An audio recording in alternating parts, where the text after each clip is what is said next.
Ladies and gentlemen, good morning. The session will begin shortly. Please make your way to Hall C at this time. In Hall C, the session will begin shortly, and you can hear your translation today in English, Japanese, and French.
Ladies and gentlemen, please make your way into Hall C at this time. The plenary session is about to begin.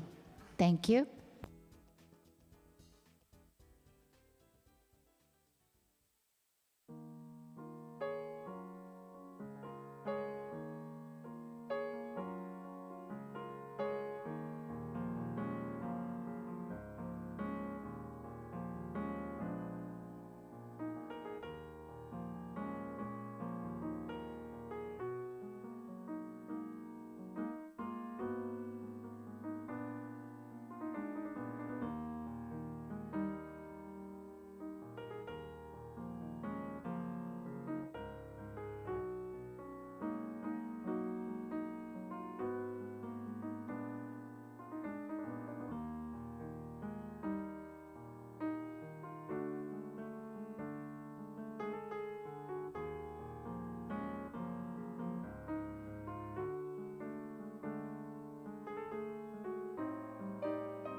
Good.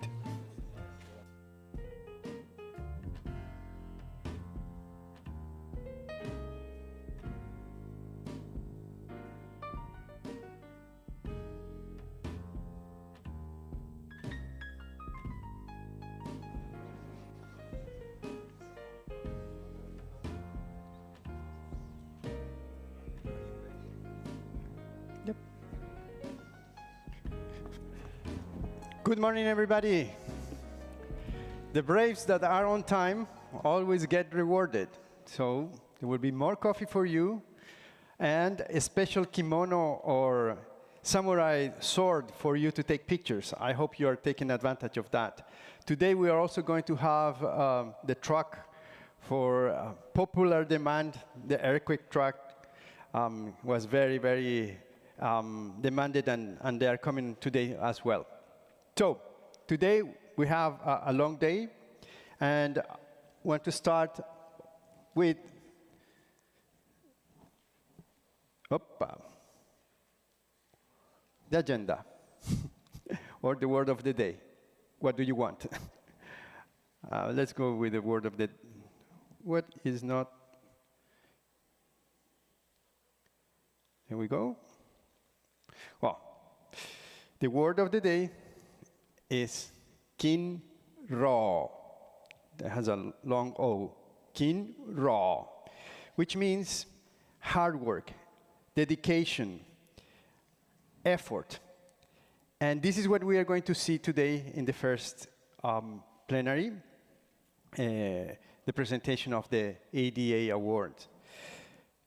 Today, we have a very packed agenda. If you want to take a picture of what we have until 10:30, is here, and your map. By now, you know where are all the bathrooms and the smoking area. So I would like to introduce my friend, Francis Ghesquiere, who was one of the founders also of Understanding Risk, to present the award, Averted Disaster Award. And the whole team. Actually, I'm not going to do this alone. Good morning, everybody.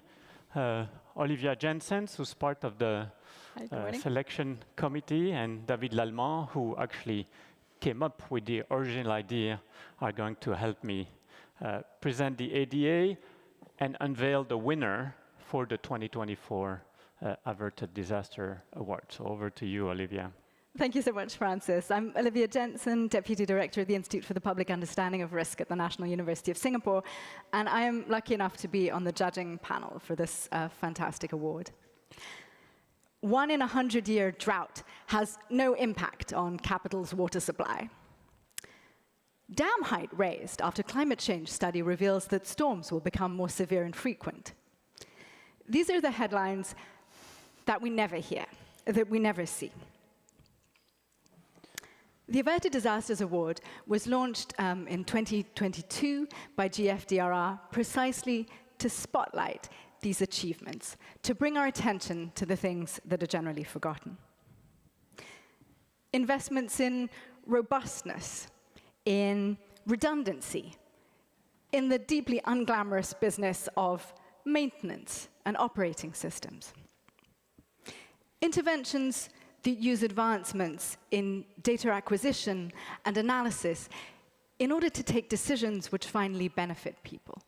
Things about raising the height of a flood wall, or getting weather forecasts to the people who need them in order to take decisions in advance about which crops to plant and when to harvest. This work clearly deserves to be celebrated, but it's hard to make a story out of it. What we'd really like to do is say 100, 1,000, 10,000 people, lives were saved, or 10,000 people were free from hunger as a result of one of these interventions or investments. But what's the evidence for making a claim of that kind? How can we be confident? How can we demonstrate that to people and use that as a way to convince others to replicate, use, and be inspired by some of these examples? I'm going to hand over to David Lallemant, who's going to explain how counterfactual analysis can help us to do exactly that. Thank you, Olivia. So in the past few days, one of the recurring message has been the power and importance of imagination. We've heard presentations on imagining the climate future and envisioning cities where nature and people are better integrated. We've seen how communities in the wake of the 1995 Great Hanshin earthquake imagined their recovery. Imagination is so crucial to our work. And one of the main tools underpinning the Averted Disaster Award is also imagination. To illuminate the power of risk reduction, we asked nominees to imagine what might have been without their efforts. This is done through counterfactual analysis, which quantifies these outcomes, estimating the number of lives saved, injuries avoided, livelihoods maintained, and cultural heritage preserved, and more. So, however, one of the main challenges we've encountered in the award process is ensuring that organizations have the necessary resources and capabilities to conduct such counterfactual analysis. So this prompted us to consider how we could add value to the award, assist applicants, and raise awareness about this essential analytical method. So to address this, we introduced this new benefit this year. So all the top 5 finalists received technical assistance to conduct counterfactual analysis and on their interventions. So this was led by Professor Susanna Jenkins at Nanyang Technological University in Singapore, one of my friends and colleagues. And all the reports that were developed are available on the website for everyone to have access. So we hope that this initiative benefits not only the top 5 applicants through the insights gained from the analysis, and serves as a valuable example for other organizations demonstrating how they can implement counterfactual analysis in their projects.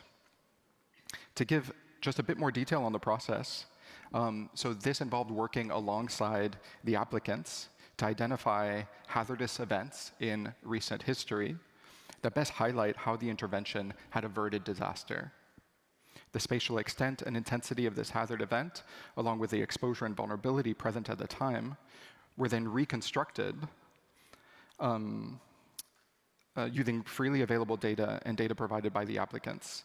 From this, the likely impacts of the event, had the intervention not existed, were calculated to provide a counterfactual analysis, comparing what might have been counterfactual impacts with impacts that were actually realized, provides a tangible view of otherwise invisible successes.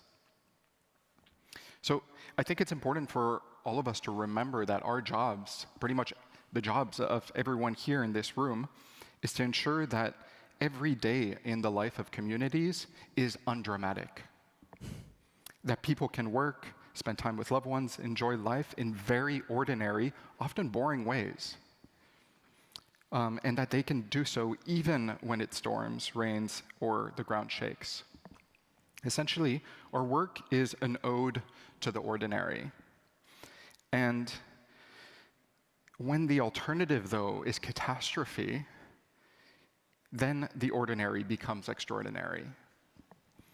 This is the essence of counterfactual analysis for the Averted Disaster Award. We show the alternative to highlight the extraordinary in risk reduction work. This is what makes this award so unique and important.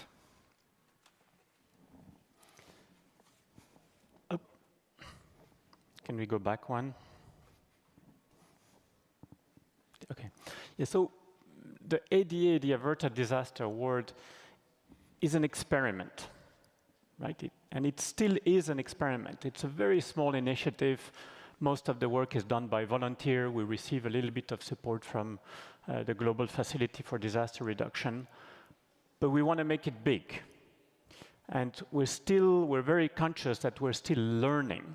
And we would like to, we're actually going through kind of a full assessment of the initiative. We would like to hear from you about this idea and how can we make it big. Should we focus on one kind of media, documentary, or should we expand to photo exhibition, cartoons, sculpture, other type of media? How do we attract more more expression of interest, more people who come up with good ideas, with small initiative that can be replicated, or big one that counterfactual analysis shows have had a huge impact.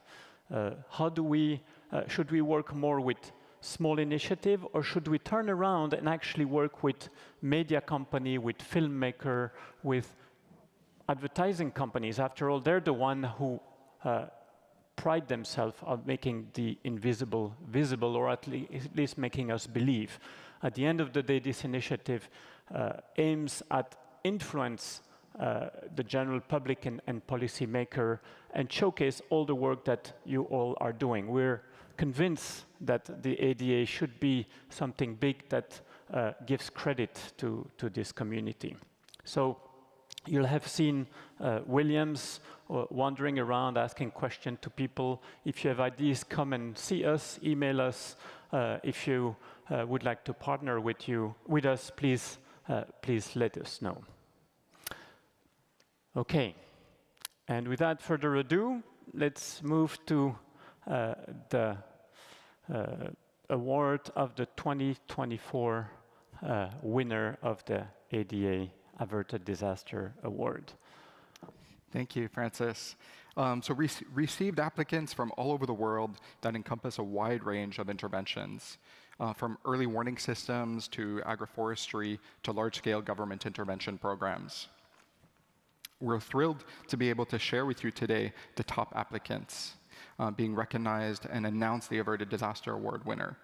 So before announcing the winner, we would like to give special recognition to all the organizations that were selected to receive independent counterfactual analysis as part of the top 5 finalists. You can see by our smiles how much joy it brings us to be awarding this. So, okay, it's my great pleasure to announce the first in our list of top 5s. The World Bank Group Caribbean Management Unit for their project Improving Climate Data and Information Management in Jamaica. This project improved the collection and use of weather information in Jamaica by installing weather stations and providing training to those who collect and use the information. This made it easier to predict natural disasters and help people to be better prepared. The project represents a crucial investment in the safety of Jamaica. Specifically, fatal and damaging flood incidents have declined as a direct result of the project's initiatives. Thank you, Olivia. Next, we recognize the Taiwan Raihanli Center for World Citizens for their Syrian Refugee Community Center, which turned into Humanitarian Relief Center in response to the 2023 Turkey-Syria earthquake. So originally established in 2020 as a refugee community center for Syrian refugees, the center was repurposed to serve as a humanitarian relief center for both Syrian refugees and Turkish locals. In February 2023, the region experienced, as many of you know, a very severe earthquake, 2 earthquakes, in fact. The Taiwan Raihanli Center provided overnight shelter to 2,000 people, and during the day provided electricity, food, and healthcare to assist 6,000 more displaced persons. Their effort provided emergency relief to 8,000 people in total who otherwise would have had no support. Next, let's go over to South Asia and recognize the Greater Hyderabad Municipal Corporation for their establishment of the first ever city-specific disaster response force in the region. The Disaster Response Force was established in 2018 with a vision to respond to disasters with a sense of urgency and in a planned way, and to minimize human, property, and environmental loss by developing a holistic, proactive, multi-disaster, and technology-driven strategy. DRF teams are equipped with customized vehicles, precision machinery, and workforce trained to tackle all kinds of disasters. In October 2020, they came into their own. There were extensive floods to which the DRF was able to provide early warning to an estimated 524,000 people in the flooded area, as well as successfully evacuating 37,000 people. They were also able to drain water from key infrastructure, such as electricity substations and hospitals. And the counterfactual analysis estimates that early warnings and evacuations could have saved anywhere from 580 up to 9,300 lives. Thank you. Next, we wanted to recognize the Lamu County in Kenya for their establishment of an emergency operations center. In 2020, an emergency operations center building was completed in Lamu County, housing multi-agency operations for planning, response, and recovery. The center deals with at least 15 different types of terrestrial and marine hazards and has averted at least 5 major disasters since its creation. In November 2023, Lamu County experienced severe floods. The Emergency Operations Center successfully evacuated nearly 5,000 at-risk families. They provided shelter, food, water, and healthcare to evacuate, as well as moved an estimated 20,000 livestock to higher ground. No human or animals' lives were lost in the flood. Our counterfactual analysis shows that in this event alone, they potentially saved 110 lives for this event. And the fifth of our top applicants, another fantastic initiative from Africa. The Southern African Anticipatory Action Working Group, involving the United Nations World Food Programme Southern Africa, the Food and Agricultural Organization, the FAO, and the International Federation of Red Cross and Red Crescent Societies for their large-scale anticipatory action activations for the El Niño drought across Southern Africa. In 2019, these organizations, the World Food Programme, FAO, IFRC, founded the Regional Anticipatory Action Working Group to enhance regional anticipatory action for climate shocks in Southern Africa. Anticipatory action, which you've heard a bit about over the course of the last few days, aims to mitigate the humanitarian impacts of forecasted hazards by acting before the event's acute effects. When a drought trigger is forecast, the working group collaborates with local governments and stakeholders to implement measures like early warnings, cash transfers, drought-resistant seeds, agricultural training, and water resource improvements. And these interventions help prevent food insecurity and malnutrition among vulnerable populations. Ahead of the 2023-24 forecast, WFP provided anticipatory assistance to over 230,000 people and early warning messages to over 1.2 million. And now, over to Francis for the big moment. Okay, and I think that our friend at the CD have, and the winner is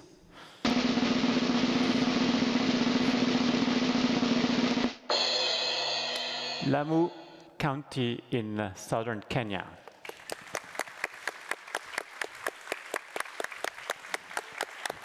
Lamu County was recognized because it is a locally led initiative that is replicable in Kenya and probably around the world, and it's proven itself in multiple occasions already. Now I know that Director Shi Kami is in the audience. He's the Secretary of the Disaster Risk Management Committee of Lamu County.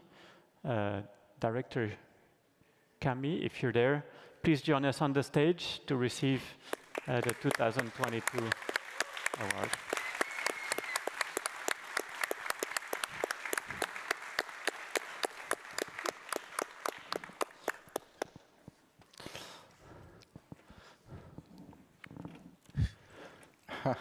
Congratulations. Congratulations. Congratulations. And here's the award.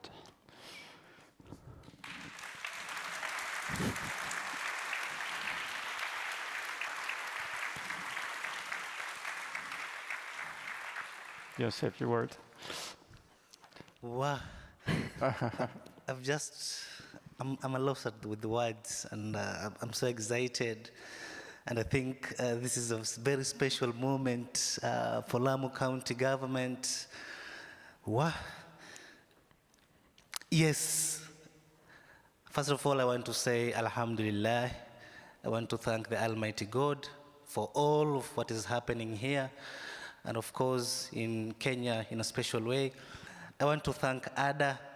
Indeed, you are spotlighting those people who have no mandate, sometimes no ability or no capacity to spotlight themselves, because we are the marginalized areas, we are the underfunded regions, and I think ADA is doing the right thing to take us from the local stage to the international stage like this being the first time for Lamu County government to appear before your wonderful audience in this very global stage. Thank you so much.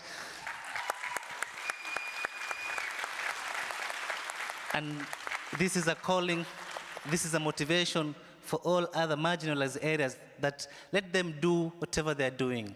They should not worry about publicity because ADA will be there for them.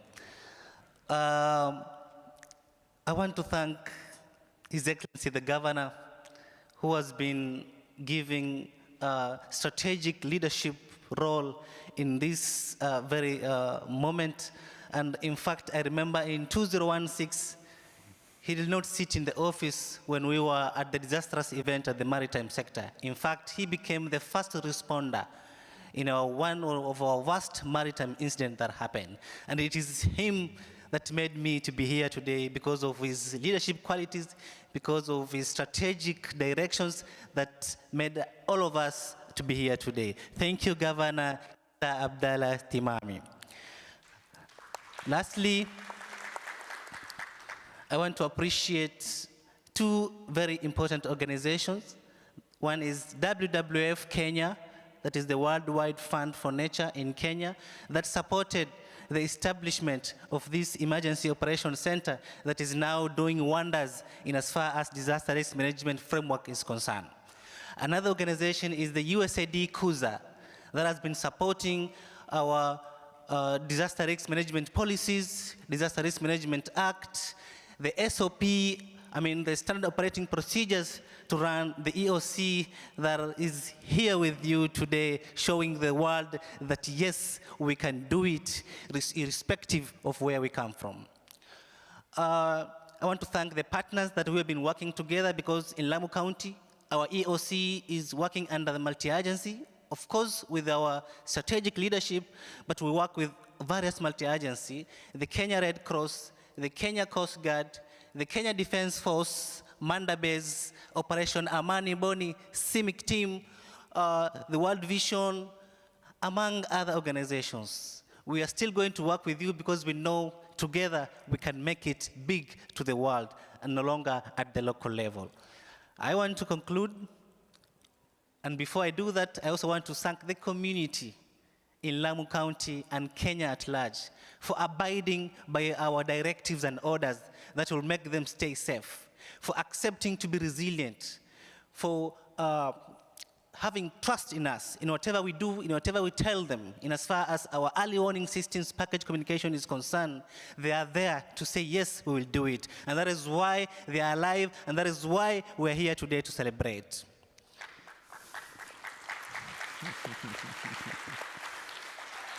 Finally, back to you, Ada. You have an incredible team. I'll start with Kari Levine, Fernandez Sanchez, Professor Susanna from Singapore, David Lallemant, thank you for your aspiration in the LinkedIn, Francis, Jimmy, Adan, Mika, and so many other team who have been doing great work in as far as ADA fraternity is concerned. And I want to conclude, because I know we have run out of time, I want to conclude by saying that this award is dedicated to all the marginalized community, all the marginalized regions in this world. And I want to tell them that no matter what they do, where they are, whether they have resources or whether they don't have, these things doesn't need resources. It just needs brain. And brain are given for free by the Almighty God. So we have done it without money, without big resources, because we have the strategy and we have the will and the zeal to do it in order to save the lives of not only Lamu people, but the world at large. And I want to assure you, Ada, that we are not going to take this for granted. We're going to build on it. We're going to do better and greater job in as far as our Lamu County, Kenya, Africa is concerned. This is dedicated to all the marginalized, led by the Lamu East constituency, which is administered by Captain Rueda, is our the women member of parliament, led by the Kiunga village along the Kenya-Somalia border.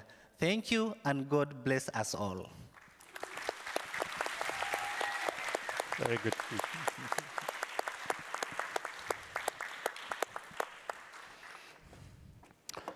This concludes the award ceremony for 2024, and as I said, we are reassessing the way we do the ADA. We're open to all your advice and your ideas, so please come to us if you have any. Thank you very much. Thank you, Francis, Olivia, David. Thank you very much, making the invisible visible. Shedding the light at local level. Awesome. Thank you very much. So let's go for our sessions. But before that, a little bit of a summary of what happened yesterday.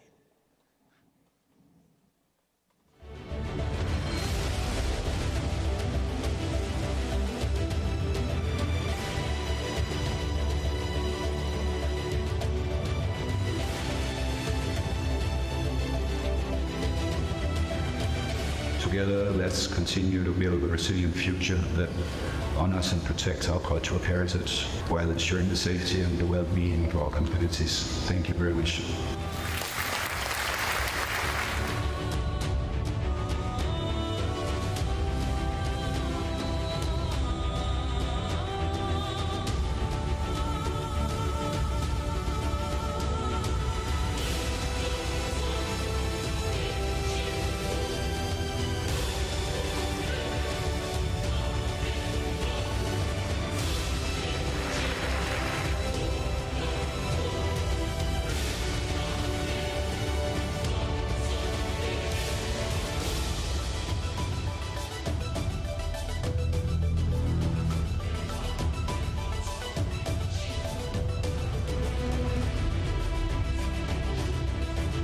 It's my first time and it's been an amazing experience.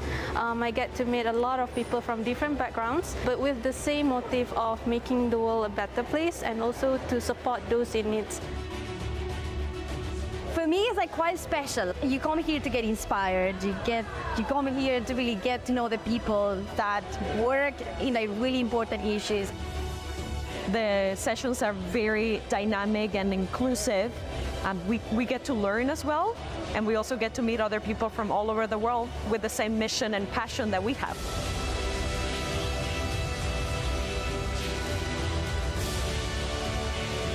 Japan is like a benchmark for everything that is earthquake design and everything that is earthquake based. It's the best place to be as an earthquake engineer.